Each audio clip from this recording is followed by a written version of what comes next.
What if I told you some of Britain's tiniest football clubs are hiding the biggest secrets?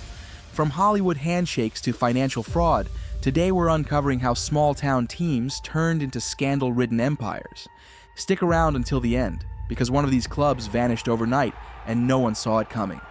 Welcome to Big Builds, the illusion of the local club.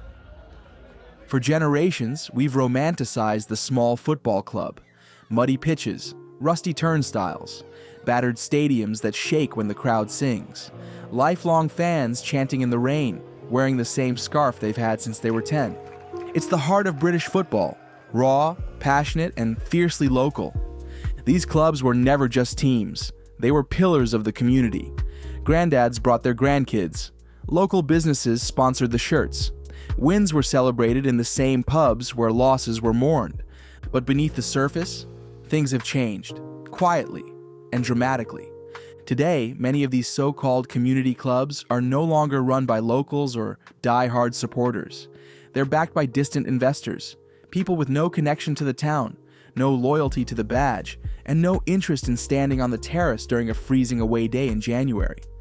What they see isn't a football club. It's an opportunity. The club becomes a brand. The stadium becomes leverage for land deals or media rights. And the fans? They're just part of the optics, background noise in a glossy marketing campaign. In the lower leagues, where the cameras rarely look, this transformation has been happening in silence. Until now. Because fans are finally starting to ask, whose club is it really? Rexom, Hollywood's new toy. Let's start with Rexom. In 2020, Hollywood actors Ryan Reynolds and Rob McElhenney bought the struggling Welsh club. The world fell in love with the story. Two movie stars flying in to save a dying team. Netflix documentaries, global merch sales, TikToks with Rob in a pub. It was pure magic. But dig a little deeper, and the questions start piling up. Why would two American actors buy a club in a town they'd never heard of? Sure, it's about community and storytelling, but it's also about content, money, reach. Suddenly, Rexom was everywhere. Sponsors lined up. The club made more from international shirt sales than matchday tickets. Streaming rights were negotiated. Partnerships formed. Don't get it twisted. Reynolds and McElhenney brought attention and investment. But they also brought business. And if Rexom stops performing, what happens to the fairy tale? Would they stay if the cameras left? Or is this just another Netflix season waiting to end? Salford City, the class of '92's corporate dream. Next up, Salford City. Once a humble non-league minnow playing in front of a few hundred fans, Salford's name barely registered outside Greater Manchester. That is, until a group of Manchester United legends, Gary Neville, Paul Scholes, Ryan Giggs, Nicky Butt, and Phil Neville, swooped in with a bold new vision.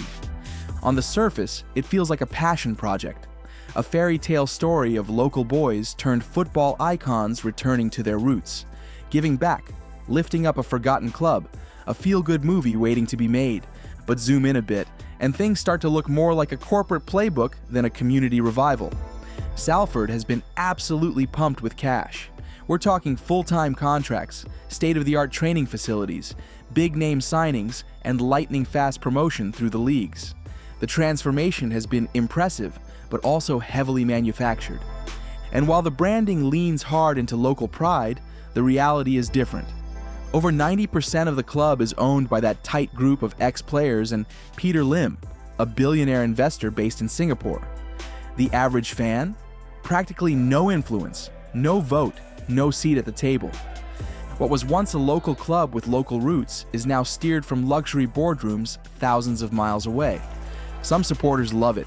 They say the rise has put Salford on the map. But others feel uncomfortable, like the soul of their club has been replaced by spreadsheets and PR campaigns. So the question hangs in the air. Is Salford still Salford, or just a brand extension for its wealthy owners? Fleetwood Town, from fishmonger to fraudster. Now let's talk about Fleetwood Town. Chairman Andy Pilley was once hailed a hero. He took the cod army from non-league football all the way to League One. The story: a fishmonger turned businessman builds a football empire. It was the stuff of legends, until it wasn't. In 2023, Pilley was jailed for 13 years after being found guilty of fraud linked to his energy business. Millions missold, lives affected, and suddenly, Fleetwood's fairy tale came crashing down. This wasn't just a personal scandal, it left the club in turmoil. Staff worried about wages. Fans feared collapse. The stadium upgrades, the rapid rise, it was all funded by smoke and mirrors. And if it could happen at Fleetwood, how many more clubs are just one step away from the same fate? Stevenage and the silent Saudi stake.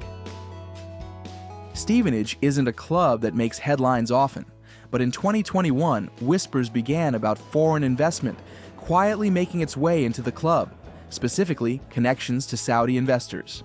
Now, nothing illegal was found, but it raised eyebrows. Why would investors from the Middle East back a small club in Hertfordshire?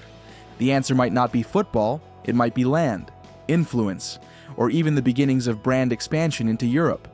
And this isn't unique to Stevenage. Across the lower leagues, money is moving in from all corners of the globe, and with it comes control, secrecy, and questions fans can't always get answers to.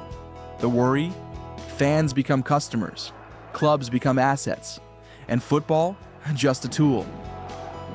The land grab scandal, when stadiums are worth more than goals.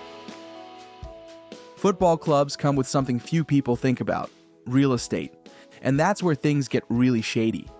In places like Southend United and Oldham Athletic, owners have taken over with promises of revival, only to later reveal their real intentions.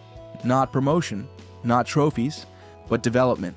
Southend's Roots Hall sits on valuable land. Its previous owner, Ron Martin, seemed more interested in property deals than in running a sustainable football club. Years of unpaid wages, late tax bills, transfer bans, a toxic relationship with fans. All of it boiled down to one thing: money over football. Because when a club becomes a property portfolio, no fan base is safe. When the fans say no more. But here's where the story takes a turn, for the better. Some fans aren't having it anymore. Clubs like AFC Wimbledon, Exeter City, and FC United of Manchester are now fan-owned, run by people who actually sit in the stands and know what it feels like to bleed for a badge. They operate on tighter budgets, no luxury travel, no million-pound players. But the soul, still intact. Every ticket sold, every decision made, it stays in the community. And when they win, it's not just 3 points. It's a victory for everyone who still believes football belongs to the people. Proof that it can be done the right way, if enough people care.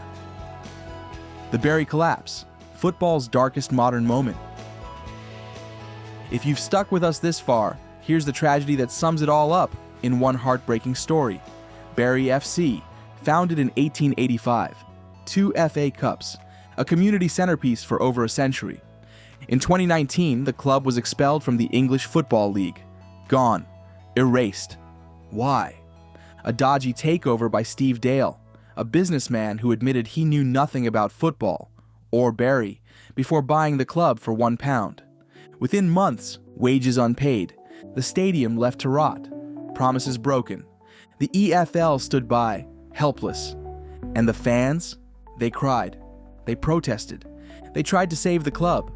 But no one listened in time. Bury FC was murdered by neglect, not by a rival, but by greed and apathy. And to this day, no one has been truly held accountable. Who's next? That's the chilling question, isn't it?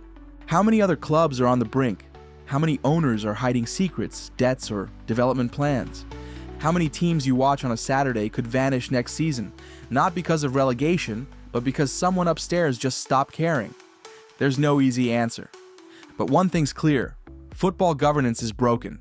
The EFL and FA have failed to protect the very thing they claim to cherish.